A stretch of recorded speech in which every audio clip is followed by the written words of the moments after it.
सरकारी नौकरियों में अनुसूचित जाति और जनजाति वर्ग को प्रमोशन में रिजर्वेशन देने के मामले में लंबे समय से सुप्रीम कोर्ट के फैसले का इंतजार किया जा रहा था।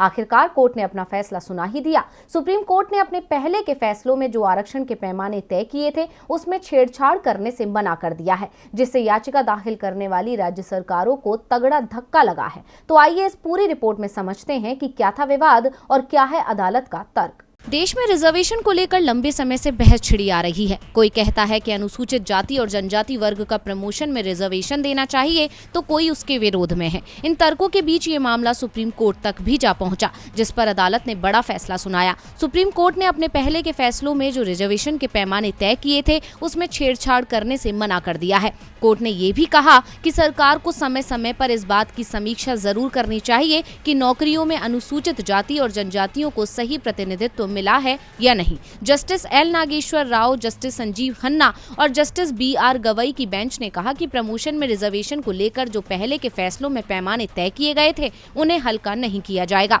कोर्ट का ये फैसला राज्य सरकारों के लिए धक्का है, क्योंकि संविधान के मुताबिक राज्य सरकारें प्रमोशन में अनुसूचित जाति और जनजाति वर्ग के लोगों को आरक्षण दे सकती हैं, लेकिन इसके पक्ष में आंकड़े देना जरूरी है। राज्य सरकारें इसी के खिलाफ हैं। बताया जाता है कि 80 के दशक में राज्य सरकारें प्रमोशन में आरक्षण देने लगी थी। इन पर 1992 में आए सुप्रीम कोर्ट के फैसले से रोक लगी। तब इंदिरा साहनी केस में सुप्रीम कोर्ट ने फैसला देते हुए कहा था कि आरक्षण की व्यवस्था भर्ती के लिए है, ना कि प्रमोशन के लिए। इस केस को मंडल केस के नाम से भी जाना जाता है, लेकिन सरकार ने संविधान संशोधन कर इसका तोड़ निकाल लिया। 1995 में संविधान में 77वां संशोधन किया गया और प्रमोशन में रिजर्वेशन की व्यवस्था जारी रखी। ये मामला सुप्रीम कोर्ट चला गया। 2001 में सुप्रीम कोर्ट ने फैसला दिया कि राज्य सरकारें और केंद्र सरकार प्रमोशन में रिजर्वेशन तो दे सकती हैं, लेकिन वरिष्ठता नहीं मिलेगी। हालांकि इस फैसले को भी संविधान संशोधन के जरिए पलट दिया गया।